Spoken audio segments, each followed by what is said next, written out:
Bonjour, je m'appelle Catherine Lemire. Vous écoutez Pas sorti du bois.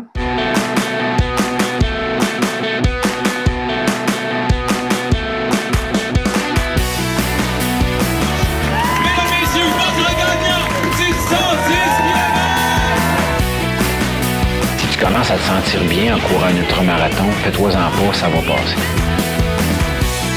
Grand champion du 125 km!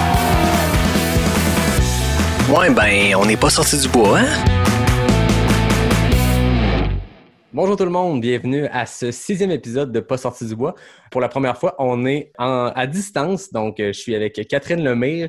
Salut Catherine! Allô! Merci d'être là. Écoute, on vient de passer en zone orange à Québec, fait qu'on a décidé de faire ça de manière responsable. Ça me permet d'essayer ce concept-là, de le faire par Zoom. Mais je sais qu'avec le podcast, avec le concept, j'aurai l'occasion de le faire avec d'autres. Fait que c'est avec toi que je casse la glace. On va voir comment ça se passe à distance. Ben oui, c'est le fun, hein?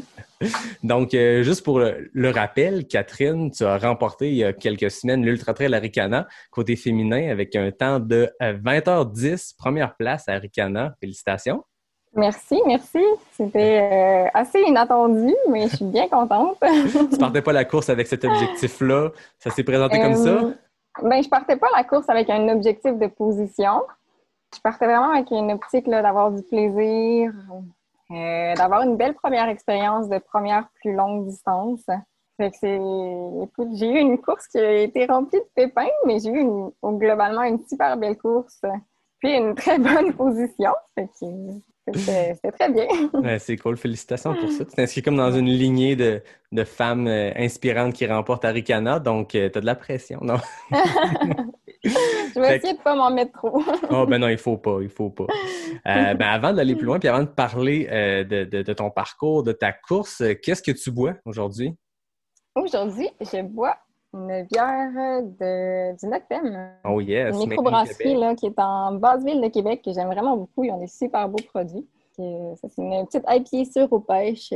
Yes! C'est vraiment bon. Ben oui, tous ceux qui ne connaissent pas Noctem, si vous aimez les chats et la bonne bière, vous serez servis. Moi, j'étais avec microbrasserie Frontibus, une bière de la Gaspésie, une blonde, coriandre et miel. Donc, ben, cheers à toi, à ta victoire. Cheers! Merci! Donc, avant de parler de Arikana, de course, j'aimerais que tu me parles un peu de toi, de ton parcours, qu'est-ce qui t'a mené à la course en sentier? Ce qui m'a mené à la course en sentier. Écoute, c'est une longue histoire. Ben, on a le temps. Oui, c'est ça, on a le temps. J'ai été dans le monde du sport pas mal toute ma vie. J'ai toujours été dans la nature. J'ai habité vraiment en retrait de la ville. Depuis tout jeune, j'ai toujours été habituée d'aller dans le bois. Donc, j'ai des souvenirs là, que j'ai 3 ans, je m'endors sur la tête de mon père en randonnée, puis il marchait des heures et des heures dans le bois. Fait qu'on a toujours vraiment été dans la forêt à marcher. Puis après ça, je me suis mis à faire du sport plus de compétition. Fait que j'ai été beaucoup dans le monde de la performance pendant plusieurs années. J'ai fait principalement là, du kayak de vitesse, puis j'ai aussi chevauché avec la natation de compétition là, quand même au niveau. Ce qui m'a mis à faire vraiment un beau parcours sportif et un beau bagage dans le monde du sport. Fait que c'est sûr que le sport, c'est vraiment quelque chose qui est ancré en moi. Ça fait partie de moi. Je pourrais pas vivre sans. Puis qu'est-ce qui m'a menée vers la course? C'est lorsque j'ai arrêté le sport plus de haut niveau. Je pense que c'est une influence de mes parents, en fait. Mes parents font des marathons. C'est des vraiment bons athlètes. D'ailleurs, mon père a fait le 65 km à Arikana. Ah, c'est vrai? Oui, cette année. C'est vraiment cool, ça. Ouais, c'est sport de vraiment, famille. Oui, c'est ça. Puis c'est ça. Mes 2 parents sont marathoniens. Ma mère, vice-championne du monde master en marathon. OK, c'est une bonne génétique, en plus d'une passion. Famille, là. Oui, c'est ça. Fait que je pense que c'est un petit peu là, par l'influence de mes parents que je me suis mis à courir. Puis la course de trail, ben ça réunit un peu la sensation que j'ai dans le bois, être dans la nature, être tout seul, vraiment avoir la paix. Puis la course qui me permet d'en faire partout. Je trouve que c'est vraiment le meilleur des mondes pour moi, pour m'épanouir là, dans la vie de tous les jours. J'ai la chance aussi d'avoir un copain qui fait beaucoup de courses en sentier aussi. OK. Fait que c'est sûr que ça nous fait une belle activité de couple. Nous, partir les fins de semaine, on fait juste aller courir à 25 heureux. C'est vraiment merveilleux. Ah ben c'est le fun, ça. Fait que ton père a fait Arikana, toi aussi? Oui, mon père a fait Arikana. D'ailleurs, je tiens vraiment à le souligner parce que je le trouve incroyable d'avoir fait ça. À 67 ans, il a fait le 65 km d'Arikana. Impressionnant. J'en reviens pas. Je trouve ça incroyable. Est-ce que c'était sa première course en sentier? Parce que tu dis qu'il y a un background de marathon, mais est-ce que c'était son baptême de trail? Non, il a fait le 42 km l'an passé à Arikana. OK. Il a fait la trail du Sentier des Caps il y a peut-être une quinzaine d'années, là, quand la trail, c'était vraiment encore plus sur la map. Fait que oui, tu sais, puis lui aussi a toujours été vraiment dans le bois. C'est un homme de bois, là. OK. Fait qu'il y avait un bon background de bois pour faire la trail. Il y avait le background de coureur. C'est ça. Puis... Oui, exact. Ouais. Puis sa course s'est bien passée? Oui, somme toute, là, parce qu'il y a un emploi assez exigeant aussi. Fait qu'il n'y a pas exactement tout le volume de courses qu'il aimerait faire. Puis c'est vraiment impressionnant ce qu'il arrive à faire en compétition. Est-ce que de voir sa fille prendre la première place sur le 125, ça lui a donné le goût d'augmenter les distances un peu? Je pense que 65, c'était très bien pour lui. Puis on rappelle 67 ans, 65 km, oui, c'est très, très impressionnant. On souhaite d'être à ce niveau-là, à cet âge-là. Oui, non, c'est vraiment des beaux exemples que j'ai vraiment. Je suis très chanceuse. Ah, ben c'est cool. Puis parle-moi un peu de ta course, comment ça s'est passé, comment tu te sentais à la ligne de départ, plutôt, à 2 heures du matin, à la ZEC des Martres? Oui. Je me sentais vraiment fébrile, j'avais hâte de courir. Le 125 d'Arikana, pour moi, c'était un peu... ça fait plusieurs années que je veux le faire. Puis l'an passé, en terminant le 65, le lendemain ou le surlendemain, je pense que je me suis inscrite. Fait que ça fait vraiment 1 an que j'y pense. C'était vraiment mon objectif. J'avais vraiment hâte. Fait que je me sentais super fébrile à partir. J'étais vraiment contente de partir, vu que j'étais dans les têtes d'affiche, j'ai pu partir dans les premières vagues. Okay. J'étais vraiment contente de pouvoir être bien positionnée pour pas être pris dans le train, nous faire rendu plus dans les single tracks. Fait que je trouvais que c'était vraiment un bel avantage. Fait que tu étais sur la première vague élite de femmes. Oui, c'est ça, exactement. Fait que je suis partie dans la première vague. Je me sentais vraiment sereine. Ouais, j'étais pas stressée, j'étais juste vraiment bien. Oui. C'est ça que moi, j'avais mon père qui faisait le crew avec ma famille, puis quand il est venu me reconduire, il me dit « T'es-tu stressé? » puis tout, puis j'ai le feeling qu'il est rendu là, tout est fait. Tu sais, le build-up d'entraînement, tu sais, je veux dire, se rendre le jour de la course, c'est ça qui est le plus dur. Tu sais, rendu sur place, il reste juste à courir pendant 15 minutes. Il reste juste à avoir du plaisir. Oui, c'est ça. Oui. Le plus dur est fait. Le cadran a sonné. C'est toujours le stress avant une course. Là, même, il va-tu sonner? OK, il a sonné. On s'est rendu jusqu'à la ligne de départ. Ben, rendu là, il reste juste à faire ce pourquoi on court depuis 6 mois, 1 an, peu importe depuis combien de temps on le prépare. Il faut juste mettre un pied devant l'autre rendu là. C'est pas compliqué. Exact. C'est le plus facile. Fait que tu dis tantôt que tu as eu quelques pépins en cours de route pendant ta course. Parle-moi un peu, on peut juste partir de A jusqu'à Z puis nous parler un peu comment s'est passée cette course-là pour toi, du moment que tu es parti à la ZEC des Martres jusqu'à 20h10 et 13 secondes plus tard à la ligne d'arrivée au Mont-Laurent. Je voulais partir sans aller trop lentement non plus. Fait que je pense que c'est toute la première boucle, là, ça allait vraiment bien. J'ai monté le mont du Lac-à-l'Empêche et du Four à un rythme qui était vraiment idéal pour moi, je pense. Puis après le premier ravito, je me suis dit, OK, comme calme-toi, là, il en reste encore 110 km. Puis je me suis beaucoup ralentie dans ce moment-là. Puis avec le recul, je pense que je me suis trop ralentie. Ah ouais? Bref, je pense que oui. Parce que pour vrai, j'allais vraiment pas assez vite. Je me retenais vraiment beaucoup. Mais c'est correct, c'est une première course, c'est une première expérience, puis je voulais pas... C'est ça, je voulais pas casser, mettons, à 60 kilos puis être capable de le faire. Fait que je suis allée à un rythme que je savais, moi, que je pouvais suivre. Ah, puis des fois, c'est difficile de se gager sur une aussi longue distance quand tu dis que c'était ta première fois sur cette distance-là. Ta plus longue distance de course avant, c'était 65? J'ai fait un 80 tout seul au mois de juillet pour remplacer le Méga Trail. OK. Fait que tu avais un build-up du Méga Trail 80 jusqu'à Arikana. OK. Ça reste qu'en mode course ou juste en mode on part, tu sais, l'entraînement, c'est une chose, mais des fois, on part en course. Puis quand, je suppose que l'an prochain, tu refais le 125, mais tu sais comment te pacer, tu sais qu'il y a le split un peu visé. Là, c'est un peu l'inconnu, j'ai l'impression. Oui, puis honnêtement, j'avais pas tant regardé comme mes temps de passage et tout parce que je savais vraiment pas quoi m'attendre en termes de temps de passage, puis aussi en termes de difficulté, tu sais, des fois selon les temps de passage. C'est pas comme une course de route, tu peux dire, ben là, aujourd'hui, je fais 3 heures sur mon marathon, fait qu'il faut que je passe là. Je pense que ça va être plus facile à gérer un petit peu pour l'an prochain, mais même à ça, je ne veux pas mettre trop de pression pour l'an prochain. Puis, quand je me mets à réfléchir, je réfléchis beaucoup trop. Je vais essayer de ne pas faire ça. Non, puis tu sais, ça me fait penser un Bref, peu à l'histoire de Guillaume qui me racontait à l'épisode 1 que justement, lui, l'an passé, en 2019, avait un peu causé une surprise. Puis en partant avec une attitude de ben, je vais faire le mieux que je peux, puis je vais suivre le pack s'il faut et tout. Puis finalement, ben, ça lui a donné une victoire, un peu comme toi, ça t'a donné une victoire. Puis cette année, ben, il arrivait avec des temps de passage où il avait un peu plus réfléchi, même s'il visait simplement de refaire le temps de l'année dernière. Ça reste que quand tu as quelque chose en tête, puis comme tu dis, quand on y pense beaucoup, puis là, il reste 1 an d'ici Arikana 2021. Fait que si tu crois le refaire, ben ça reste que là, tu as un référent, puis ça peut mettre une pression ou simplement donner un objectif pour l'an prochain. Oui, absolument. C'est beaucoup une façon de voir les choses aussi, puis ça peut varier. Il y a tellement de temps d'ici là qu'il y a beaucoup de façons de voir les choses qui peuvent se changer. Mais bref, je ne vais pas me mettre trop de pression pour l'an prochain. Fait que tout ça pour dire que c'est ça. Je suis arrivée au Mont des Morios, la montée, ça a super bien été, la descente aussi. Après 40 kilos, je me suis mis à avoir une blessure qui est ressortie au genou. Fait qu'en l'espace de 1 kilomètre, je sentais rien. J'avais de la misère à courir une coupe de pas de suite. Ah ouais, OK. Une blessure qui t'avait déjà eue? Oui, c'est une blessure, dans le fond, qui est récidivante, mais ça faisait quand même 6 mois là, que ça allait vraiment bien. Fait que je m'y attendais pas du tout. J'ai power hiké pendant quasiment 25 km après ça. OK. À quel endroit exactement? À partir de quel kilomètre? Entre la Chouette, un peu après la Chouette, jusqu'au Coyote. OK, quand même.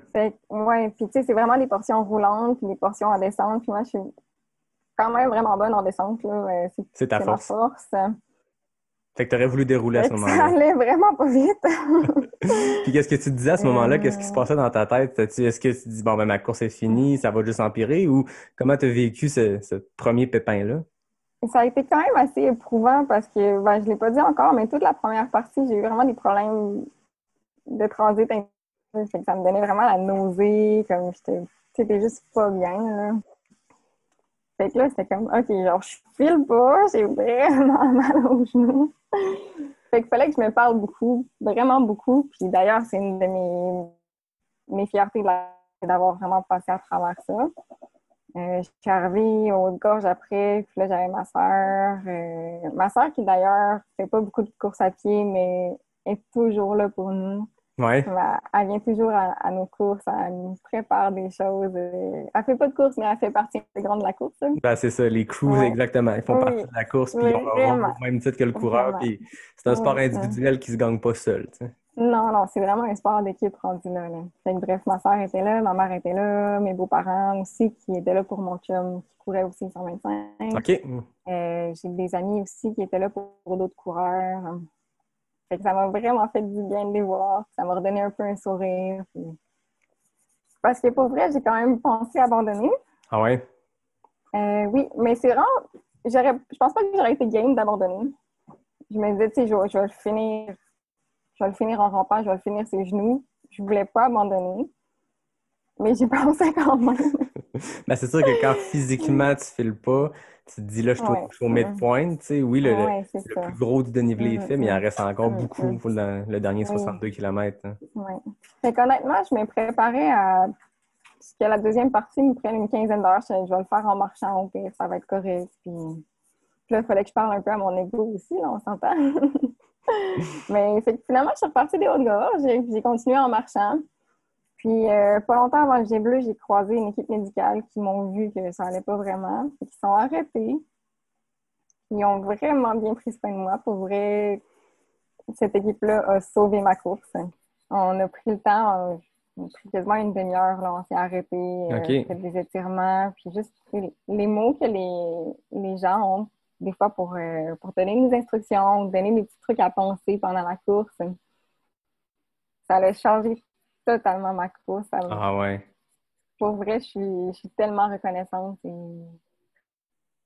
À cette étape-là, comme quelques 100 mètres avant, je me disais je vais peut-être abandonner au G2. Parce que c'est beau être blessé, mais c'est pas le fun non plus être sur le carreau trop longtemps après. Puis c'est des erreurs que j'ai faites quand même dans le passé aussi, que je voulais pas répéter. Puis on sait Bref, l'impact que ça je peut les ai avoir. croisés. Oui, c'est ça. Bref, je les ai croisés. Ça a vraiment changé ma course.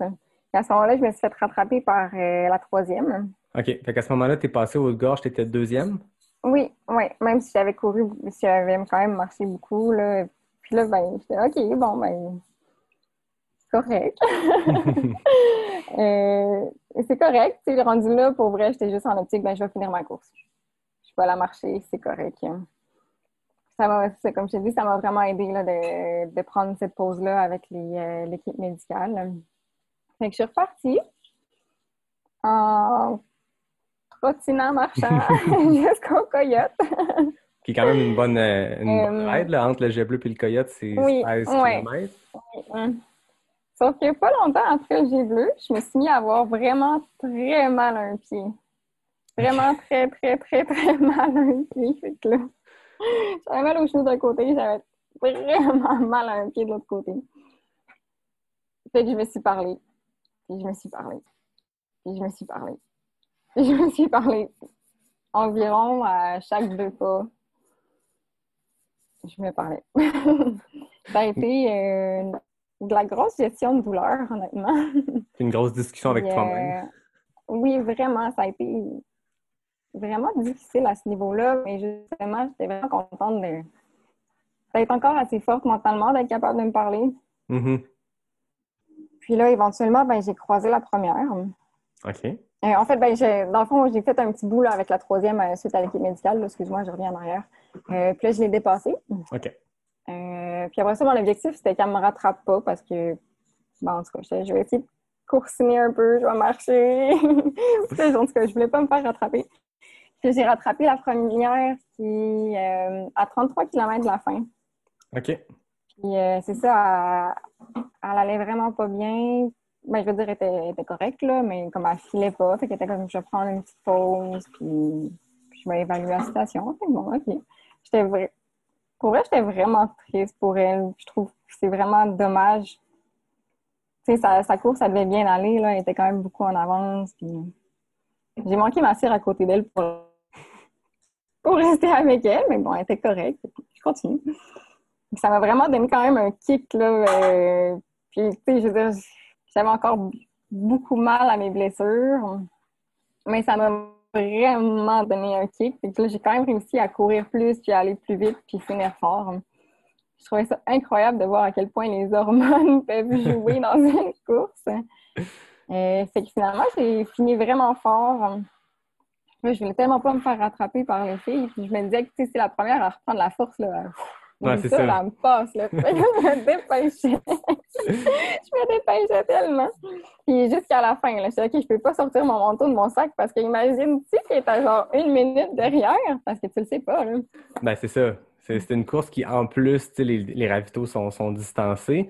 Puis, ben, c'est une course au Québec, je veux dire, à l'UTMB, je pense que les gens savent combien de minutes le deuxième est derrière parce qu'il y a des hélicoptères.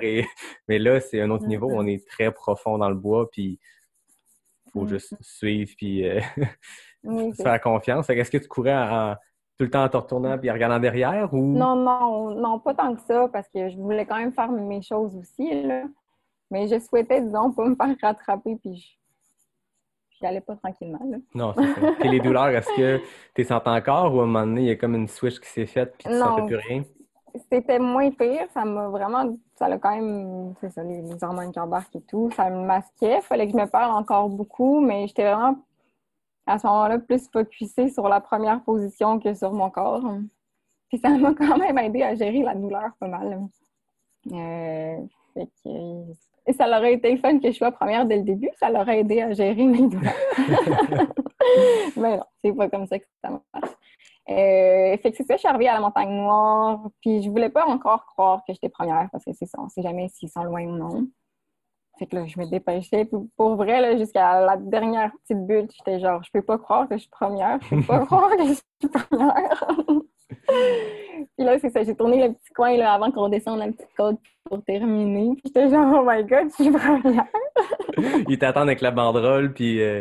Oui, puis tu sais, ils crient ton nom parce qu'ils savent que t'es première, puis ils Ah savaient oui. que ma famille était là, puis ma mère est donc fière, puis c'était vraiment un beau moment de finir première au 125 d'Aricana, après quand même les bons petits pépins que j'ai eus, puis comme toute la gestion de ma tête et de mon corps.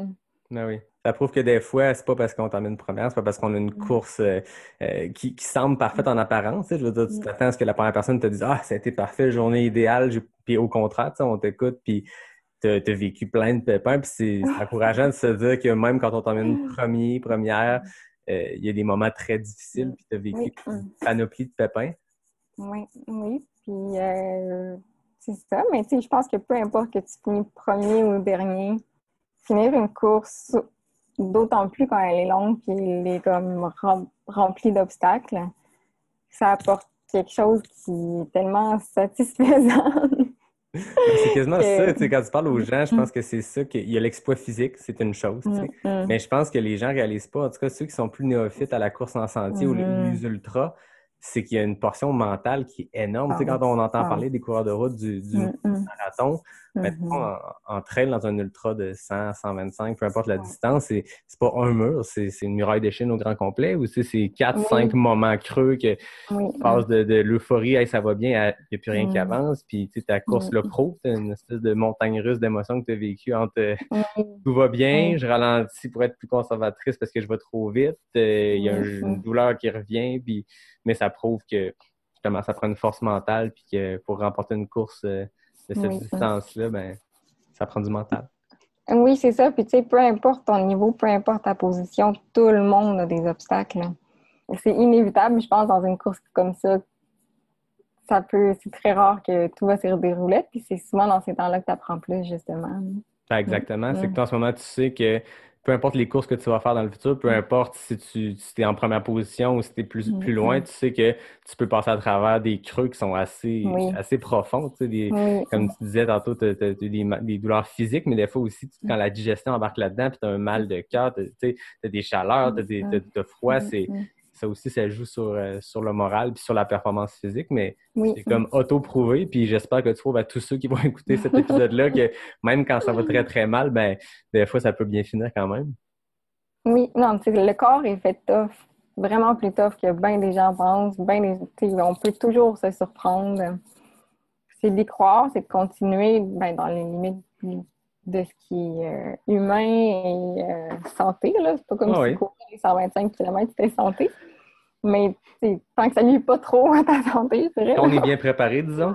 Oui. Non, puis tu sais, Jeff Cochon en parlait, tu sais, Jeff qui partait favori comme n'importe quelle ligne de départ où Monsieur Cochon est. Ça reste qu'il y a eu une course un peu plus difficile, tu sais, puis il a quand même fait un top 10, mais il a dit de quoi de super intéressant, puis je l'ai mis sur Facebook dans sa citation, mais tu sais, il disait, quand il n'y a pas de raison d'arrêter, tu sais, quand il n'y a pas de bonne raison valable d'arrêter, que ce soit une blessure ou tu sais, une situation physique dangereuse, tu sais, une hypothermie, peu importe, mais pourquoi arrêter? T'sais, si tu n'as pas de raison d'arrêter, ben arrête pas.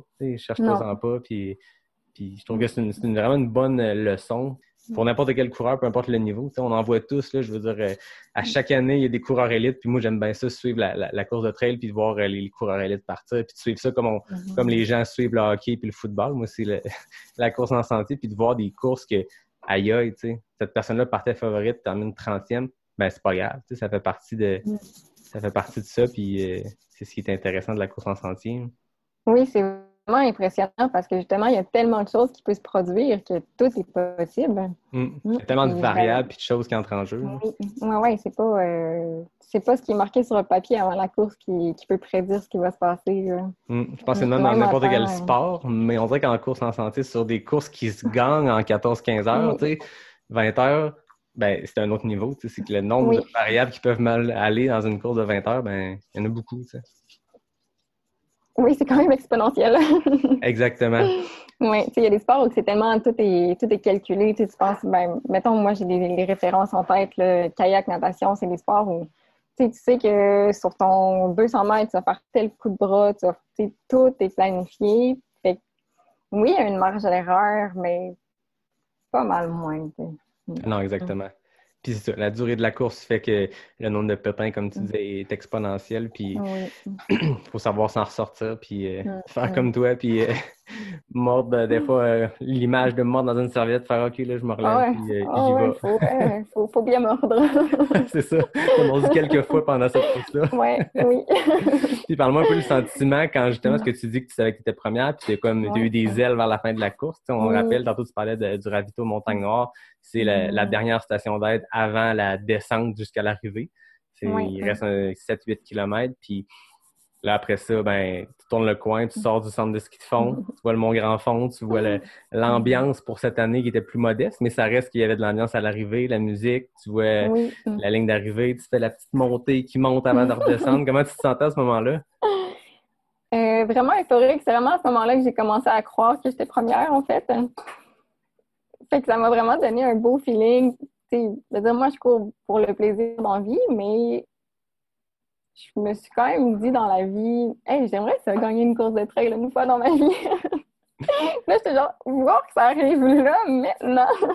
Fait que j'étais vraiment, vraiment contente. Première d'avoir fini la course. Pour vrai, je pensais à mes parents qui devaient être tellement fiers. Puis j'étais vraiment contente, oui, de le faire pour moi, mais de le faire pour eux aussi parce qu'ils étaient fiers de moi.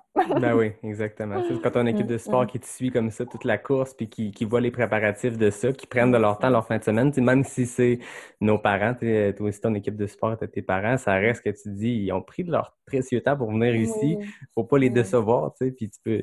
Moi, c'était une des choses, j'ai pas eu de moment où je me suis dit pendant la course, je vais abandonner, mais t'as des moments creux, puis tu te dis, je peux pas me permettre, je peux pas leur faire ça, je veux dire, ils sont venus, ils ont pris leur temps de fin de semaine, ils sont pas montés au chalet, ils sont venus au Mont-Grand-Fond, passer la journée à suivre une course où tu peux à peu près pas voir les coureurs. Mais Non, c'est c'est vrai cool qu'ils ne pouvaient pas nous voir avant. Non, c'est ça, surtout cette année. Il aurait pu nous voir une fois de plus. Normalement, il y a le ravito split où il y a les équipes de support au kilomètre 108 environ, mais là, c'était au 35 et au 61, puis après ça, ben, on se revoit ce soir. Oui, c'est ça. Fait Mais que là, non, c'était vraiment le fun. Tu sais, mes parents, ils sont pratiquement toujours là depuis que je suis tout jeune. Comme j'ai dit, tu sais, j'ai toujours été dans le sport de haut niveau, puis mes parents étaient toujours là. Puis c'est quelque chose qui est tellement familial chez nous, le sport, qu'on dirait que je suis comme conditionnée à terminer une course, puis qu'ils soient là. Puis c'est vraiment des belles émotions. Hein. Ça fait partie de l'expérience de traverser la ligne d'arrivée puis de les voir. Oui, vraiment. Puis, tu sais, même ma mère, quand je la vois dans justement, quand il y a des équipes de soutien, des fois, quelques kilos avant, je suis genre, oh, je vais voir maman, c'est faire une grosse colle. Puis c'est magique. Ça peut faire toute la différence d'une course. Tu l'as dit tantôt, on dirait que la combinaison de voir ta gang au haut-de-gorge puis voir l'équipe de support une quinzaine de minutes plus tard, ben, en tout cas, entre les hauts-de-gorge et le jet bleu, qui est un 6 km, on dirait que ça a comme été ta bougie d'allumage pour repartir. Oui. Non, c'est vraiment magique de partager ces moments-là avec tes proches. Hein. Ben oui, parlant de tes proches, tu disais que ton père a fait le 65. Lui, comment a été sa course? Écoute, il était tellement content de l'avoir fini. C'était vraiment un gros, gros défi pour lui. Il est rendu ultra marathonien. Ben, c'est ça. C'était vraiment un gros défi pour lui. Comme je dis, son temps est quand même limité à ce qu'il peut mettre sur l'entraînement. Puis, c'est ça, il fait un gros travail. Il est souvent fatigué, il court, puis ça le motive à courir. Mais il savait que il aurait aimé courir plus. Mais il allait quand même, tu sais, je veux dire, c'est un monsieur intelligent. Fait que s'il savait qu'il n'était pas capable de le faire, il ne l'aurait pas fait. Mais c'était quand même un peu limite, mettons. Fait que juste le fait de le finir, il était vraiment content. Il a passé avant les cut-offs. Il n'était pas dernier. Puis je pense qu'il a eu des bonnes sensations tout le long. C'est sûr que c'était un petit peu un défi, là. Il a trouvé que la montagne noire était particulièrement longue. Elle est tannante à la fin, hein, que ce soit la fin du 65 ou du 125. Elle n'est pas si pire quand tu as fait. Moi, j'avais fait le Arikana, le loup solitaire cet été, tu sais, le 28 qui avait balisé. Puis j'étais là, il me semble, dans ma tête du 65, que la montagne noire, ça se faisait bien. C'était pas, tu sais, il me semble que c'était rough. Là, tu es sur le 28, ça se fait tout seul. Tu te disais, ça monte-tu, cette montagne-là? Là, après 65, après 125, elle monte. C'est pas la même chose. Puis tu disais que ton chum était sur le 125 aussi? Oui, mon chum. Est-ce que c'était sa première 125. expérience aussi de cette distance-là? Non, il a fait le 125 à Arikana aussi, puis il a fait un 100 000 à l'automne passé. OK, puis il y avait une expérience des longues distances. Oui. Puis lui, sa course s'est bien passée? Oui, Lui aussi a quand même appris pendant la course. Je pense que globalement, il était content. Il a vraiment eu une belle expérience. Comme côté expérience de course, il était vraiment satisfait, mais je pense qu'il n'a pas fait la performance qu'il voulait. Mais oui, somme toute, il était content. Il a passé une belle journée, il a socialisé avec des gens. Puis juste tes sports toute la journée dans le bois, fait que c'est le fun. Là. Ah ouais, c'est ça. Au final, que ça allait bien ou ça allait mal, t'es quand même dans le fond des bois à Charlevoix. Les points de vue sont beaux, la nature est belle. C'est mieux qu'une journée de semaine de travail en ville, mettons. Oui, c'est ça. Puis lui, dans le fond, il y avait une course de prévue là, en fin de semaine qui vient d'être annulée. OK. Il faisait-tu le backyard? Oui, c'est ça. Oh, ouais. OK, il s'enlignait sur le backyard. Ouais, Oui. ben c'est ça, cette semaine, au moment où l'épisode va paraître, ça va faire quelques semaines déjà, mais cette semaine, on a eu l'annulation du Grand-Duc et du backyard qui avait à Rivière-du-Loup. Mais on voit qu'Arikana a réussi à se squeezer dans l'espèce de fenêtre qu'on a eue. Oui, c'est incroyable. J'ai hâte de voir pour les prochaines semaines, mais on a une pensée pour ces organisations-là qui étaient tout prêtes, on s'entend. Oui, c'est de la grosse organisation. C'est tellement du temps, de l'énergie, des ressources que ça doit être assez crève-cœur de devoir annuler une course comme ça. C'est sûr que c'est la bonne chose à faire, mais ça doit pas être une décision facile, ni agréable. Exact. Tu le fais parce que c'est les règles. Tu le fais aussi parce que tu veux pas avoir d'éclosion puis être pointé du doigt. Comme tu veux pas être le bar de karaoké à Québec que tout le monde doit. Tu veux pas être cet événement-là où il y a eu... Mais on pense à ces gens-là qui organisent ces courses-là, puis c'est beaucoup, beaucoup de temps. Puis Marlène Côté le disait pour Arikana, ça a été son plus gros ultra à vie pour une fille qui a fait des ultras, qui n'a organisé des choses. C'est une année qui était particulière. Puis on a eu un super support de l'équipe de bénévoles, l'équipe de l'organisation, puis l'équipe de premiers soins qui t'ont donné des ailes. Oui, vraiment. Merci encore. Mais oui, pour en revenir à l'organisation d'Arikana, sérieusement, c'était... du moins, selon mes yeux, selon mon expérience, c'était parfait de A à Z. J'en reviens même pas à quel point c'était tellement bien organisé. Le travail qu'ils ont dû mettre derrière ça, c'est hallucinant. Toutes les mesures COVID, il a fallu qu'ils réfléchissent, là. C'est de repenser Et tout. après ça, oui, c'est ça. Tu peux plus embarquer dans tes patins pilés, là. Ça m'a vraiment impressionnée, pour vrai. Non, puis des fois, je pense que les grosses organisations comme Arikana, ça fait que d'une année à l'autre, tu prends du galon, puis tu sais comment te préparer. Puis là, c'était la 9e édition, fait que tu as 8 éditions derrière la cravate. Là, c'est un peu, on recommence à zéro, puis il faut recommencer les plans. Hein. Oui, puis d'autant plus qu'il était la première grosse course qui avait lieu, là, au des petits événements. C'était beaucoup, beaucoup de pression, puis je trouve qu'ils ont relevé ça à merveille. Non, un gros, on lève notre chapeau à Marlène, à son équipe, puis on pense aux organisations qui ont dû finalement annuler. On croise les doigts encore pour Bromont, puis il reste dans le reste de l'année, mais à suivre. Oui, à suivre.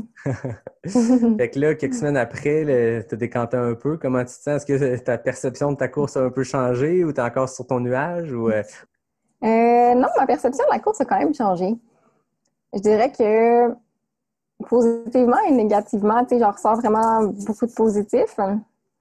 Puis j'ai réfléchi à des choses, puis je pense que ça va me faire évoluer là, en tant que coureuse, en tant que personne. Et oui, c'est certain. Puis on dirait que j'ai tendance à plus oublier ce qui est moins bien allé, puis juste à penser que c'était genre, c'était donc beau, là. Le cerveau est bien fait quand même pour oublier. On ne sait pas si c'est une bonne chose ou pas, mais effectivement. Fait que non, somme toute, là, somme toute, en ce moment, je guéris ma petite blessure au pied. Là, je peux pas courir pour un bon petit bout. Ah ouais, ok, t'es arrêté pour un bout. Oui, c'est ça, je suis en botte. Ok. Ah ouais, à ce point-là? Oui. Ok, fait que c'est quoi le diagnostic? C'est pas une fracture, mais dans le fond, sans rentrer dans les termes médicaux complexes, là, c'est comme une grosse inflammation au niveau d'un petit os dans le pied avec probablement des atteintes ligamentaires. OK. Mais l'examen, dans le fond, l'examen que j'ai fait, c'est pas un examen qui... Ça nous dit qu'il y a quelque chose qui se passe, mais on sait pas quoi exactement, mais on sait que c'est pas une fracture. Fait que ça, c'est vraiment positif. Okay. Ça, la réhabilitation va aller plus vite, mais c'est quand même... Je me suis pas manquée. Puis je suppose que d'avoir couru dessus, ça aide jamais non plus. Non. Fait que finalement, l'erreur que je voulais pas faire, je l'ai faite. Mais en même temps, en Mais, course, des fois, avec l'adrénaline, il y a des douleurs ben, qu'on c'est ça. sent, qui partent, puis Ouais. on se dit, bon, mais c'était juste Oui, une douleur. Des fois, c'est ça oui, qui est difficile en trail ou je pense dans n'importe quel sport d'endurance, c'est de voir est-ce que c'est une blessure ou est-ce que c'est une douleur. La douleur, on va en avoir, on le sait. Ça oui, fait partie du charme de notre sport, ouais. mais il y a une différence entre la douleur et la blessure. Oui, ben c'est ça. Honnêtement, je suis bien bonne pour faire ça dans la vie, là, de me convaincre que c'est pas une blessure. Mais je savais que c'était une blessure, mais je voulais pas le savoir. OK. Ouais. Après, juste pour le petit rush de feeling de finir première à la fin, je l'ai pas fait. Ah, c'est ça, exact. Non, puis au moins, C'est c'est une pas une belle fracture. expérience. Je veux dire, tu veux jamais être blessé, tu veux jamais être arrêté pendant 1 mois et demi. Mais bon, tu gagnes pas à Ricana tous les jours. Exactement. Profite-en. Ben, Prends une c'est ça. gorgée de bière, laisse le pied se refaire, puis l'année prochaine sera une autre saison. Oui. Ouais, est-ce que tu avais d'autres choses au calendrier cet automne? Non, ça tombe super bien. Je peux juste prendre ma pause annuelle plus tôt que prévu. Exact. Fait que non, somme toute, ça donne quand même bien. Puis, tu sais, je le sentais avant Ricana que j'en avais peut-être un peu trop fait pendant mes vacances au mois d'août. Puis, j'avais pas eu assez de repos. Puis, je me disais, OK, après Ricana, faudrait que je slack un peu parce que là, mon corps, tu sais, des petites choses ici et là, plus que d'habitude. Fait que, ben, c'est ça, mon corps me parle beaucoup. Faut l'écouter. Oui, il faut l'écouter, oui. Parlant d'entraînement, je suis curieux de savoir, c'est quoi ton approche de l'entraînement? Est-ce que tu as un coach? Est-ce que tu as ton propre programme que tu te fais? Est-ce que tu suis un programme ou est-ce que tu es un peu plus... c'est quoi ta philosophie d'entraînement qui t'a mené jusqu'à Arcana finalement? D'avoir du plaisir. D'avoir du plaisir. Oui, vraiment. Moi, j'aime ça courir longtemps. Fait que c'est pas mal ma ligne directrice. Mis à part ça, ben c'est sûr que, mais dans le fond, moi, je suis encore étudiante. Puis on a quand même des énormes sessions dans le programme que je suis. Fait que tout ce qui est automne-hiver, je cours vraiment pas tant que ça. Fait que je mise beaucoup sur ma période estivale. Pour info, tu étudies en quoi? Je suis au doctorat de premier cycle en chiropratique. En chiropratique, OK. Oui. Ouais. Cool. Donc, c'est ça, je mise beaucoup sur la période estivale. Puis d'ailleurs, le COVID cette année m'a vraiment aidée parce qu'à partir du mois de mars, ben là, je suis revenue à la maison. On avait beaucoup de cours en ligne, moins de cours présentiels, beaucoup moins d'heures. Fait que ça m'a permis de cumuler beaucoup plus de volume plus tôt dans la saison. Fait que dès le mois de mars, j'étais capable de faire des semaines de 100 kilos. Là. Wow, OK. Ça va plus au mois de juin, je suis pas un peu capable de faire ça. Ouais, c'est ça. Fait que ça m'a vraiment donné un boost là, à ce niveau-là, ça c'est sûr. Puis sinon, ben, je périodise quand même mes semaines en termes de volume. Je m'assure de prendre du repos, mais je fais pas vraiment d'intervalle. Je module mes courses, c'est ça, en termes de volume. C'est beau feeling? Oui et non. Tu sais, je sais que, mettons, telle fin de semaine, il faudrait que je fasse une plus longue sortie. Fait que, tu sais, c'est structuré, mais pas tellement. C'est structuré avec une marge de manœuvre? Oui, c'est ça. Tu sais, j'ai comme un plan que je me dis, ben, tu sais, cette semaine-là, il faudrait que je fasse autour de 100 km. Cette semaine-là, il faudrait que je fasse autour de 80. Celle-là, autour de 120. Tu sais, c'est variable un peu, hein. Fait que je sais où que je m'en vais pour pas, ben, justement, pour limiter les blessures, pour m'assurer d'avoir assez de repos. Parce que j'ai tendance à en faire trop. J'aime ça. C'est dur, c'est limité quand t'aimes ça. Surtout quand t'as un peu plus de temps. C'est bien, moi, mon problème, c'est la gestion de risque de blessure. Ah oui. De ne pas en faire trop. Fait que c'est comme ça que je me gage. Oui, je comprends. Puis est-ce que, parce que tu disais que tu avais un bon background de sport de haut niveau, oui. Est-ce que cette expérience-là te sert? Je sais que c'est pas nécessairement en course de trail, mais apprendre à écouter son corps, ou je veux dire, tu dis que tu as un bon background de sport de haut niveau, donc je comprends que tu as un gros background d'entraînement, nécessairement. Oui. Est-ce que ça t'aide dans la planification de tes entraînements? Pour ce qui est de la planification d'entraînement, mon amoureux il est dans ce domaine-là. Fait que c'est sûr que ça m'aide un petit peu avec ça, là, à périodiser de façon intelligente. Mais non, sinon, par rapport à ce que le sport du haut niveau m'a apporté, ben, c'est plus une éthique de travail, je pense. Ça m'a aidé aussi à... Oui, une discipline. C'est sûr que je connais bien mon corps aussi. Je pense que ça m'aide à ce niveau-là. Côté périodisation aussi, c'est sûr que je suis vraiment contente d'avoir l'aide de mon amoureux, mais j'arrive à comprendre puis à ajuster mon plan d'entraînement aussi en fonction de comment je me sens puis comment mon corps se sent. Et oui, je pense que c'est un avantage à ce niveau-là. Ne serait-ce que tout bagage de gestion d'entraînement, gestion de course, d'avoir confiance en soi. Je pense que l'attitude, surtout en trail, c'est quelque chose de super important. Puis je pense que le bagage de sport de haut niveau, c'est quelque chose qui va vraiment aider à ce niveau-là. Ouais, je comprends. Je suppose que l'esprit compétitif aussi aide. Tu disais que quand tu t'es fait passer par... quand tu es comme tombé en troisième place, quand la deuxième t'a rattrapé, t'as comme un petit moment où tu as peut-être redonné un petit boost d'essayer de la rattraper à nouveau. En fait, mais c'est drôle parce que je me suis vraiment surprise.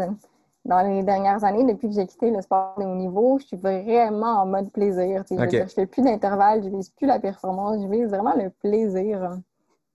Mais j'ai quand même un côté compétitif qui est en moi, que je souhaite quand même cacher dans la vie de tous les jours parce que je trouve pas que ça fait ressortir le meilleur de moi. Mais clairement, c'est en moi. Et quelque part, ça, que tu veuilles pas le faire ressortir ou pas, ça reste que je suppose que quand tu es dans une course, tu as un dossard sur toi. Oui, c'est sûr. Quelqu'un qui te dépasse, ça doit ressortir ce côté-là de toi. Ben, quand, tu sais, ça m'a pas vraiment fait ça tant que ça, les autres courses. Mais là, je pense que le fait d'être dans le podium, ça allait vraiment refaire ça. Quand même, pour le dire, j'ai quand même vérifié, fait mes quelques petites recherches. Puis tu avais quand même fait une 5e place à Ricanel l'an passé sur le 65, puis une 6e sur le QMT 50. Fait que tu n'étais pas étrangère à être en avant du pack, mais là, d'être dans les positions de tête, ça doit être un méchant trip aussi. Puis je peux comprendre le petit côté compétitif qui ressort quand on se fait dépasser. Oui. Tu sais, à d'autres niveaux, pour avoir parlé à d'autres coureurs, puis moi, ça m'arrive aussi. Peu importe l'endroit dans le pack, que ce soit pour la 5e ou la 32e place, des fois, ça fait juste une carotte à suivre. Tu sais, quand on fait un marathon, il y a des lapins, puis tu te dis, ben, je vais me coller sur le gars qui est en 3h15, peu importe la distance ou le temps. Ben, ça fait une motivation, puis ça fait quelque chose après quoi à courir. Puis des fois, en trail, quand le corps avance plus, puis les jambes avancent plus, c'est le fun d'avoir une carotte après qui courir, tu sais, que ce soit pour, peu importe pour laquelle position, tu te dis, ah ben si lui il est en train de courir cette montée-là, c'est pas vrai que je vais faire du power hike, puis ça motive. Oui, c'est clair. Pour la motivation, ça, c'est clair. Ben, tu sais, juste le fait d'être entouré en course, je trouve que ça donne un bon coup de pouce souvent. Ouais. Est-ce que tu as été entouré, parce que tu parlais des positions avec les autres filles de la course, mais je suppose que tu as croisé des gars, peu importe, je sais pas c'est quoi les positions, à quelle position tu as fini au scratch, mais est-ce que tu as couru des portions avec des gens ou tu as vraiment été comme 20 heures tout seul dans ta tête? J'ai été majoritairement tout seul. J'ai fait le premier kilo peut-être avec quelqu'un que je connais. Puis, juste avant le ravito à la base des Morios, j'ai peut-être fait 500 mètres avec un autre gars. Avant les Gets Bleus, justement, quand la troisième fille qui a fini deuxième, on m'a rattrapé. On a fait peut-être 1,2 kg ensemble. Mais c'est tout. Principalement, c'est un moyen de méditation seul dans les bois. Une retraite? Mais honnêtement, j'aime ça. Je dois dire qu'à la fin, quand je rattrapais les gens du 80, c'était le fun de voir des humains. Oh oui. Surtout, ça peut réveiller aussi, là, rendu là, quand ça fait 20 heures que tu cours. Ben, puis tu n'as pas dormi la veille, ben, on va rester réveillé. Mais non, sinon, pour vrai, j'aime ça être tout seul en course. Autant en entraînement, j'adore être entourée de mon amoureux ou des fois avec des amis en course. Je suis pas tant bavarde dans la vie, puis surtout pas en course. Fait que j'aime ça être tout seul. Ah, puis je suppose aussi, surtout quand tu vas avoir des douleurs ou des pépins, quand tu as des gens avec qui parler, ça les fait peut-être oublier à court terme, mais des fois, ça prend la petite voix intérieure qui se dit non, là, tu continues, tu ne vas pas devant l'autre. Puis ça fait pas si mal que ça, continue. Oui. Exactement. Puis parle-moi, tu parlais un peu de la veille que tu n'as pas dormi, c'était particulier. Moi aussi, c'était ma première expérience de partir une course à 2 heures du matin. Puis j'ai entendu toutes sortes de techniques. J'ai parlé à des gens qui avaient fait la course avant, tu sais, des amis qui l'avaient fait d'autres années. Puis ça a été quoi ton approche? Puis ton chum qui avait déjà fait le 125 que tu disais, qui avait un peu ce bagage-là, cette expérience-là. Comment tu l'as vécu, de se lever aussi tard ou tôt? On ne sait pas rendu à cette heure-là. Puis tu sais, je rappelle que le départ est à 2 heures du matin. Il se rendre à la ZEC des Martres, fait qu'on ne peut pas se lever trop tard. Non, notre stratégie a été de faire une sieste en après-midi. OK. Ça n'a pas été concluant. Puis après ça, comme de souper, là, on a soupé peut-être 6h, 6h30, puis on s'est recouché après. Ça n'a pas été concluant. Mais c'est fidèle à moi-même. Quand il faut que je sois sous pression pour dormir, ça ne marche pas. C'est la pire chose. Fait que j'ai peut-être somnolé un petit peu là, avant que le cadran se lève vers 11h. Mais j'étais super réveillée. Tu sais, quand on dirait que tu sens déjà un peu l'adrénaline, L'effervescence. la soif. Oui, c'est ça. Fait que c'était pas problématique. Là. J'avais pas l'impression de ne pas avoir dormi du tout. Non, c'est ça. Non. Je sais pas, toi, Ouais. comment t'as vécu ça? C'était particulier, tu sais, moi j'étais dans un chalet avec ma famille, puis j'étais comme tout seul dans ce mode-là. Mm. Fait que non, ça s'est bien passé. Moi, j'ai opté pour la sieste en arrivant au chalet là-bas, qui n'a pas été trop concluante. Le souper tôt, puis la tentative de sommeil entre 8 et minuit. Mais je pense que, tu sais, j'ai lu beaucoup pour me préparer, tu sais, depuis longtemps, j'aime ça. Quand je m'intéresse à quelque chose, moi, je lis des livres, puis tu sais, ce que je voyais souvent, c'est que, oui, la veille de la course, le sommeil est important, mais c'est plus la semaine avant, c'est plus les Oui. 2 semaines avant. C'est dans ton build-up de taper, d'essayer de dormir un peu plus, de se coucher à des heures qui se peuvent, puis ben, ça fait une différence, puis rendu le jour de la course, c'est pas si pire d'être en carence de sommeil. Puis Non. moi, je partais avec le mindset de 125, c'est mon tremplin vers éventuellement le 100 miles. Fait que je dorme un peu ou pas la veille, il faut que je sois prêt à pas dormir pendant des 24 heures et plus. Fait que, tu sais, là, j'ai fait une course d'un peu moins de 22 heures, plus le manque de sommeil. C'est pas si pire quand tu aspires à faire des courses qui vont en prendre 30 ou plus. Je partais avec ce mindset-là, fait que ça faisait comme excuser le manque de sommeil, puis ça me confortait de me dire, bah, je suis en train de me préparer pour la prochaine longue course. Mais c'est vrai, c'est vraiment une bonne... j'avais pas pensé à cet effet-là, mais moi aussi, je veux éventuellement faire des 100 miles. Je vais garder ça en tête. Voilà. Non, puis c'est ça. Puis moi, un de mes meilleurs souvenirs de l'année passée, tu parlais tantôt du réveil et tout ça, puis de l'effervescence. Puis un de mes meilleurs souvenirs d'Aricanel l'an passé, c'est que j'étais dans un chalet avec 3 gars qui faisaient le 125. Moi, j'étais sur le 65, fait que je me levais à 1 heure potable. Oui. Puis je me rappelle, tu sais, tu somnoles un peu sur le divan, puis à minuit, les cadrans sonnent, puis là, t'as 3 gars bien craqués, il est minuit, puis ça se fait des tours sur le bord de pinot, puis c'est comme en mode, c'est le matin de Noël, puis il est 7 heures du matin, mais non, il est minuit, tout est un peu mêlé dans ton sommeil, puis t'as ces gars-là qui sont bien craqués, qui s'en vont faire le 125, puis qui sont en mode, on déjeune à minuit, puis c'est un de mes meilleurs souvenirs d'Aricanel l'an passé, de juste être témoin de ça, puis de me dire, bon, l'an prochain, j'aimerais ça être dans ce mode-là, finalement. On dirait que tu me racontes, puis genre, mais c'est malade! Ah oui, puis tu sais, moi, j'aime ça avec le podcast, le balado, de parler avec des gens de trail, puis de parler de course en sentier, puis ce qui me passionne le plus, c'est que de le partager, c'est trippant.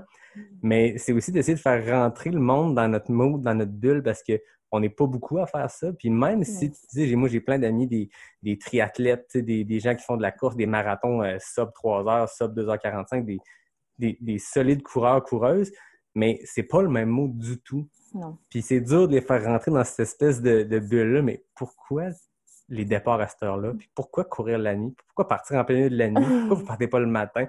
Puis écoute, ça fait partie du charme, puis ça fait que, tu sais, je sais pas c'est quoi la décision derrière le départ à 2 heures du matin, mais ça fait que tes premières places arrivent, tu sais, dans les gars, c'est fin d'après-midi.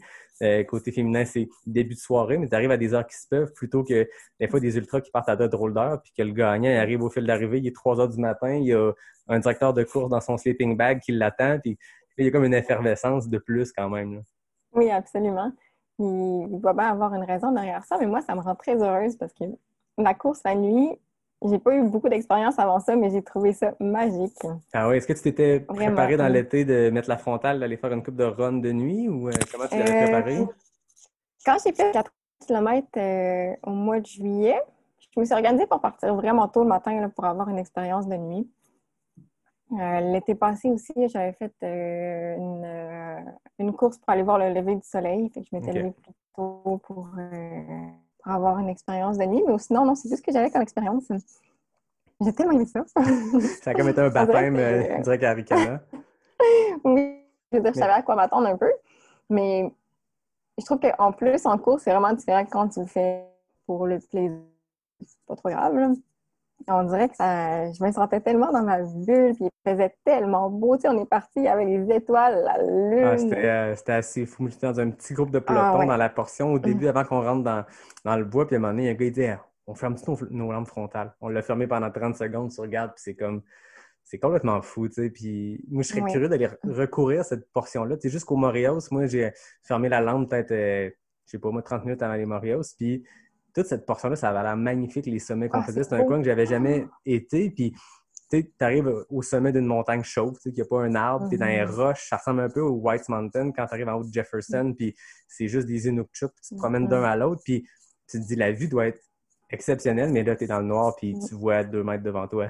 Mais c'est tellement beau. Moi, c'est pour de vrai, le Mont du Four et du lac à l'Empêche, c'est un de mes endroits favoris de la vie, je pense. Je trouve ça magnifique. C'est fou de voir que c'est vraiment proche d'ici. C'est beau, c'est beau. Tu te tournes, tu vois les choses, tu te tournes, tu vois complètement autre chose. Il y a de la mousse partout. Moi, je trouve vraiment ça, la mousse, comme la mousse des forêts. Oh oui. Je trouve ça beau. Il y en a toutes les couleurs. T'es comme, hey, c'est chez nous, là. C'est vraiment un must à faire de jour. C'est magnifique. Hein. Bon, ben, je vais le mettre sur ma liste. J'irai au Mont du Four, absolument. lac à l'Empêche, En plus, avec des là, marques. avec les couleurs, ça doit être hallucinant. Fait que tu parlais de qui était allé dans ce coin-là souvent. C'est quoi tes endroits de prédilection pour courir? Je suppose que tu as eu des longues sorties de trail cet été. C'est quoi tes top spots? Je vais beaucoup à Mont-Sainte-Anne. OK. Ça se fait super bien à partir de chez moi. Puis tu peux courir vraiment beaucoup sans jamais repasser tant que ça aux mêmes endroits. Fait que je te dirais, dans la région ici, c'est vraiment ça. Sinon, on se promène pas mal. Je dirais, comme quand je veux dire, c'est nos activités de faire ça la fin de semaine, mon amoureux et moi. Fait que souvent, on part en camping un peu n'importe où. On s'assure qu'il y a des montagnes autour, du bois autour, puis on court. Fait qu'on on s'est beaucoup promené cet été quand même, mais d'habitude, c'est le Mont-Sainte-Anne sinon. Ouais. Une belle façon de faire du dénivelé rapidement à Québec, dans les options de faire du vertical ou du dénivelé efficace. Des fois, quand tu veux cumuler rapidement une hauteur X, ben, le Mont-Sainte-Anne, c'est quasiment 700 mètres à chaque montée. Fait que c'est sympathique. Oui, puis tu sais, tu as vraiment beaucoup de variétés au Mont-Sainte-Anne, ce qui est vraiment intéressant. Ah, c'est ça, tu as du technique. Moi, j'aime bien le sentier des pionniers. Tu sais, pour monter, descendre, c'est super technique. Puis, si tu te sens pas dans un centre de ski, parce que c'est le fun d'aller faire, tu sais, des fois, je vais au relais aussi quand je veux faire du Hills Repeat puis tout. Puis, dans les tracks de ski, c'est correct, mais ça reste que de monter les pionniers, c'est vraiment trippant. Puis, tu peux vraiment être en mode power hike, style Morios. Tu sais, c'est ce genre de montée-là. Puis après ça, ben, si tu veux juste descendre puis dérouler les jambes, ben, tu pognes la pichard puis tu te laisses aller. C'est une belle opportunité de changer. Vraiment un beau terrain de jeu qu'on a. Puis sinon, ben, Charlevoix, qu'on a tout proche aussi, c'est vraiment un endroit qu'on aime. Justement, Mont-du-Lac-à-l'Empêche, du Four, la boucle des Morios, c'est magnifique. Ouais. C'est comme il y a une boucle de 27 kilos là, que tu peux vraiment t'amuser. Puis ce qu'on a fait ici cet été, on est parti c'est ça, de la ZEC des Marques, dans le fond du début du 125, on est allé faire le Morios, puis on est revenu. Fait que, tu peux tellement t'amuser. Il y a tellement des belles choses à faire. On manque vraiment pas de choix. Non, c'est ça. On est gâtés quand même ici. Oui. On est bien entourés. Oui. C'est toutes des choses qui sont pas très loin de nous. Fait que c'est vraiment le fun. Fait que tu parlais que tu aspirais toi aussi vers le 100 miles. C'est quoi tes prochaines étapes ou c'est quoi tes courses bucket list ou c'est quoi le plan de match pour Catherine post-Arikana? Le plan de match, Catherine post-Arikana, est de finir mon université. OK. Oui, dans le fond, je suis rendue en 4e année sur un programme de 5 ans. Puis les 2 dernières années, on est à l'internat. Donc, on a des patients. C'est vraiment cool. Mais on a des journées cliniques à signer aussi, puis on n'a pas vraiment beaucoup de vacances à prendre. Ce qui fait que mon choix de course va quand même être limité beaucoup par ça la prochaine année, disons les 2 prochaines années. Fait que je vais courir comme je peux.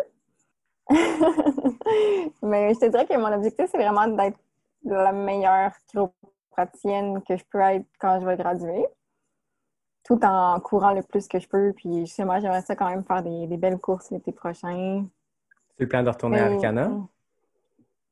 Si j'arrive à pouvoir prendre ma journée, oui, ça serait vraiment le plan. Arikana, j'adore cette course-là, je la referai tout le temps. Là, surtout que j'ai un titre à défendre. Ben, c'est ça, exactement. Je voulais pas le dire de mettre de pression, mais c'est quand même le cas. Oui, c'est le cas. Oui, c'est sûr qu'idéalement, je voudrais vraiment faire Arikana. Fait que je te dirais que ça serait ma priorité pour l'été prochain, probablement. Je voudrais faire aussi le Méga Trail. Oui. Dans le fond, mon inscription avait été mise pour l'an prochain. Puis sinon, je sais pas. C'est quand même assez un peu incertain, là, la quantité de courses que je vais pouvoir faire. Dans le monde idéal, j'aurais voulu faire un 160 au début de l'été, mais je sais pas si ça va être réaliste à ce moment-là. Puis on sait pas trop non plus c'est quoi les courses Non, ça va être quoi le contexte? qui vont avoir lieu. Puis même 160 dans la région, ou du moins dans le coin au Québec. Ben, Puis en c'est début ça d'été, tu as l'affaire. Gaspésia, puis c'est tout. Tu sais, je pense Oui, que, à moins c'est que je me ça. trompe, là, écrivez-moi si je me trompe, mais il me semble au Québec, il y a juste Gaspésia puis Bromont C'est ça. dans les options de 160. Fait que c'est quand même assez limité. Fait que, tu sais, en étant vraiment très limité par le temps que je peux prendre pour me déplacer, je peux pas trop me faire d'accroire que ça va pouvoir le faire. Fait que Donc, je pense que ça va être beaucoup d'apprécier la course, courir autant que je peux, faire les courses que je peux, puis avoir autant de plaisir possible. c'est cool. J'aime ta philosophie de juste courir, ça fait du bien. Fait qu'après ça, si on peut le faire en mode compétition, c'est cool, mais de le faire pour le plaisir puis de s'entraîner. Puis je pense que c'est la clé dans notre sport. Puis je n'ai parlé, quand j'en parlais avec Elliot, avec tout le monde avec qui t'en parles dans notre sport, il faut prendre du plaisir dans l'entraînement parce que c'est majoritairement ce qu'on fait. 2020 encore plus, mais on ne peut pas ne courir que pour faire des courses parce que on a réussi à en faire 3, 4 dans une bonne année. Ça me fait penser. Tantôt, tu me demandais ce que le sport de haut niveau m'a apporté. Je trouve que pour moi, j'étais vraiment axée beaucoup sur la performance. Puis le plaisir, c'est quelque chose qui m'a quand même beaucoup manqué dans les dernières années. Quelque chose que j'ai mis trop de côté, en fait, que j'aurais pas dû mettre autant de côté. Puis ça m'a fait beaucoup réfléchir justement sur les choses qui étaient importantes pour moi. Puis c'est sûrement la plus grande leçon que j'en ai tirée, c'est d'avoir du plaisir. C'est important. Ça facilite les sorties d'entraînement. Puis quand on est capable d'avoir du plaisir au quotidien à s'entraîner, ben après ça fait que dans une année comme cette année où les événements sont à peu près tout annulés, ben on continue de faire notre sport et avoir du plaisir quand même. C'est plate de ne pas avoir de course ou d'en avoir beaucoup moins, mais au final, on a encore nos 2 jambes. Puis on a encore le droit de sortir courir dans le bois. Puis tu sais, il n'y a rien qui nous empêche de se faire des défis personnels. On a vu cet été les gens devenir très, très créatifs en termes de défis personnels, un peu de tout le monde, de tout bord, de tous côtés, ça partait avril, mai, juin, puis c'était le fun d'avoir allé. Autant des gens qui tentent des FKT que juste des défis personnels de faut que je cours un nombre d'heures X, faut que je fasse telle boucle le nombre de fois X, puis juste de voir les gens se lancer des défis, tu te rends compte que pour te dépasser, tu n'as pas besoin d'un dossard. Non, c'est ça, exactement. Exactement, tu as tout à fait raison. Puis des fois, des courses, ça impose aussi un petit cadre. Ce qui est vraiment bien, mais des fois, c'est le fun de sortir du cadre puis d'aller faire des choses qui, toi, te tentent et qui vont vraiment te motiver. Je trouve que c'est une belle façon d'être créatif aussi dans ce que tu aimes, dans ce que tu veux faire, d'explorer des limites que tu connais moins un peu. Exact. Puis on a vu vraiment des belles choses cet été, c'est fou. Ah oui, c'était inspirant de voir ça, puis ça donnait le goût de tout essayer, puis fallait pas, on s'entend, mais de voir tout le monde, je pense que ça a donné du jus pour si on a un automne, un hiver, encore un printemps l'an prochain où on a moins d'opportunités de mettre un dossard, ben on pourra s'inspirer dans le bucket de bonnes idées. Oui, on manquera pas. Exactement. Hey, avant de terminer, je ne sais pas si tu as eu l'occasion d'écouter d'autres épisodes, mais j'ai toujours mes questions éclair. Oui, vas-y. Voilà, puis j'ai pas eu l'occasion souvent de les montrer à la caméra. Donc, je t'explique le concept. C'est simple, c'est des questions A ou B. Il y en a 10. Tu tentes de répondre le plus rapidement possible. Je rappelle que le FKT masculin appartient à Elliot Cardin en 27 secondes. Le FKT féminin a été battu, puis là, tu le sais en exclusivité parce que l'épisode n'est pas encore paru, mais Marie-Ève Pelland a fait un 25 secondes. Donc, le FKT est quand même rapide. Fait que c'est tout simple. Fait que tu me dis quand tu es prête. Bon. Je suis prête.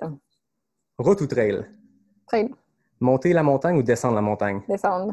Courir à moins 30 ou à plus 30? Moins 30. Longue distance ou courte distance? Longue.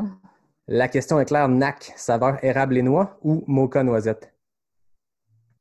J'adore la philosophie de NAC, mais j'adhère pas à manger des grillons. C'est correct, pas de réponse. Animal. Sentier roulant ou sentier technique? Technique. Mont-des-Morios ou Montagne Noire? Morios. Sucré ou salé? Sucré. Haricana ou Québec Méga Trail? Haricana. S'entraîner seul ou en groupe? Les deux. Allons-y pour les deux. On a 39 secondes. Puis sachant que je t'ai posé une question où il n'y avait pas de bonne réponse, ben... Il y avait une question piège! Il y avait une question piège que je ne savais pas, mais écoute, je tentais de faire mes recherches, mais en même temps, j'aime mieux découvrir mes invités en discutant avec eux plutôt que de faire mes recherches, quoique je pense que tu n'as pas de page Wikipédia. Fait que... Non, je suis pas encore rendue là. Donc, t'es végane? Je suis végétarienne. OK. Ouais. J'ai une approche végane, mais je suis pas végane. Non, je suis pas végane. Pas complètement. Non, je mange quand même des produits laitiers, malheureusement. Il faut ce qu'il faut. Je suis un peu dans la même Mais, situation. ouais.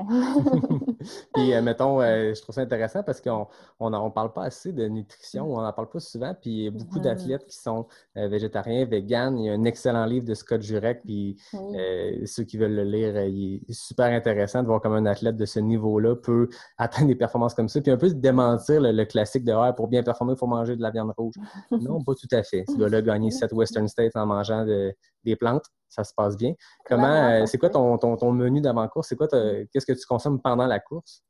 Pendant la course, beaucoup des gels, des bars.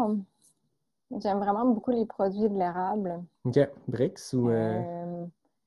Oui, tout ce qui est érable. J'essaye de varier. Là. J'aime beaucoup les Recarb aussi. J'aime beaucoup leur format. J'aime aussi que des fois, il y a différentes saveurs. Changer un peu le... Quand on prend pendant 20 heures, changer le mal de place. Oui, c'est ça. Ou sinon, pour ce qui est un peu plus solide, je suis quand même une grande fan de fromage en grains pendant les courses. Ah oui, pendant les courses? Oui, vraiment. Oh. D'ailleurs, cette année, il n'y en avait pas, puis j'en ai apporté. Ah ouais, OK. C'est la première fois que j'entends ça, fromage en grains pendant les courses. Oui, écoute, j'ai des cravings, là, c'est bizarre, mais... Avec ceux qui écoutent, si vous voulez la recette secrète derrière la première place de Ricana, les crottes de fromage. Le fromage en crotte, non? Oui, le fromage en crotte. Ça fait des miracles. Ah, c'est cool, ça. Ou sinon, les patates. Oui? Oui, les petites patates, j'en ai mangé à toutes les ravitaux, je pense. J'aime beaucoup les petits roulés aussi à Ricana, les pains pita. Fait que moi, j'essaie de varier pour pas me banner.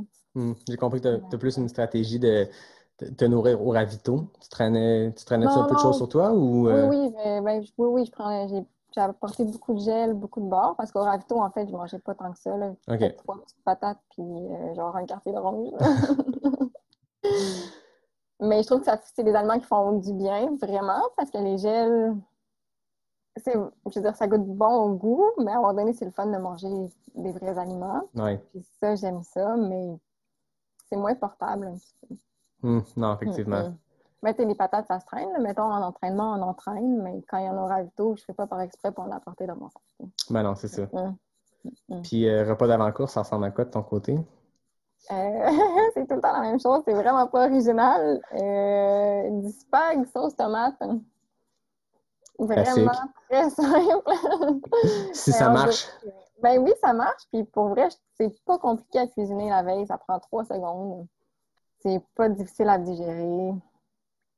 Ça le fait. C'est parfait. Voilà. Mais quand on trouve une recette qui fonctionne, des fois, il ne faut pas essayer de trop changer. On sait que dans un ultra, des fois, c'est la digestion qui fait la différence, qui peut mener à un abandon et tout ça. Fait que quand on trouve la recette secrète qui fonctionne pour soi-même, on est mieux de répéter les vieilles recettes. Absolument. Ah, ben c'est cool. C'est super intéressant. Merci d'avoir pris le temps. Ben, ça fait plaisir. Je suis vraiment honorée d'avoir été là aujourd'hui. Je reviens pas encore. Ben écoute, ça fait partie de gagner une course et d'avoir des gens qui te pokent pour enregistrer des podcasts. Faut que tu t'habitues. Faut que je m'habitue. Ouais. Mais encore félicitations. C'était vraiment le fun d'avoir ton opinion puis d'avoir un peu comment toute cette course-là s'est déroulée pour toi puis de l'entendre de la personne qui l'a vécu. Rien de plus intéressant. Puis de voir que tu as surmonté les pépins pour après ça aller chercher la première place. C'est vraiment très inspirant. Puis merci beaucoup d'avoir partagé ton histoire. Ben, merci beaucoup. Le plaisir est pour moi. C'était vraiment un agréable jazette. Super. On aura l'occasion, quand toute cette COVID-là sera terminée, de se croiser à une course, de faire un vrai cheers. Oui, mais de faire cheers un vrai à toi. Cheers. Hey, mais félicitations à toi aussi. Pour vrai, on a parlé de moi tout le long, mais tu as fini la course à Ricana. Tu l'as bien fini. Alors, toutes mes félicitations. Merci à toi, c'est gentil. C'est vraiment une belle course. Puis ça donne juste le goût de pousser plus loin. T'sais, on pense à chaque fois qu'on fait une plus longue distance de se dire peut-être que c'est ça où je vais pogner mon Waterloo, puis ça va être ça ma distance maximale, mais quand ça se passe pas trop mal, on a juste le goût d'aller explorer d'autres zones. Hein? Oui, l'humain est capable de grandes choses. Et voilà. En terminant, j'aimerais remercier mes habituels remerciements. En fait, David Hébert qui signe toute la signature graphique du podcast, Fred Desroches qui signe le thème musical. Merci à toi, Catherine, de t'être prêtée au jeu, d'être venue écoute, à distance, d'avoir pris une bière, d'avoir jasé de ton expérience de course. Puis bon rétablissement pour ton pied. Merci, c'est gentil. Fait que merci à tout le monde qui nous écoute. Puis restez à l'affût pour le 7e épisode de Pas sorti du bois, le podcast 100% prêt.